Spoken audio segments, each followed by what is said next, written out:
তোমাকে করব আমি বিয়ে, আর তুমি যদি রাজি থাকো তাহলে এই কথাটা বলবো তোমার বাবার কাছে গিয়ে।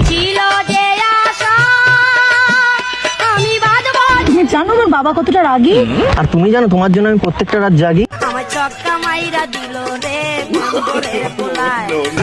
ভগবান, একে যাই বলছে সবে তো শায়রি বলছে, এ কি? আর তুমি কি বলছো? মানে আমার প্রবলেম হবে না রাত জেগে? তুমি জানো এই রাত জাগতে জাগতে আমার চোখের তলায় পড়ে যাচ্ছে কালি, আর এর জন্য দুদিন পরে আমার বাড়ির লোক দেবে আমায় গালি। আমি ওই গালি সহ্য করতে পারবো না, আমি তোমার নামে দোষ দিয়ে দেবো, বলবো এই মেয়েটার জন্য আমার চোখের তলায় গালি আমি পড়ছে। তো তোমাকে চিনিও না। হ্যাঁ, আমি তো তোমাকে চিনিও না। কিন্তু তোমার কথা এই যে মানে ভাবতে ভাবতে এখন তো তোমার কথা রাত আচ্ছা, জেগে আমার তো কি তোমার নাম বলো তো? হ্যাঁ? আমার নাম কি বলো? নাম না জেনে ভালোবাসা যায় না, ভালোবাসতে গেলে নাম লাগে। ও, তুমি আমার নামটাও জানো না? তুমি আমাকে নিয়ে স্বপ্ন দেখো। দেখেই স্বপ্ন দেখা শুরু করে দিয়েছি। স্বপ্ন দেখছি যে মেয়েটাকে আমি বিয়ে করে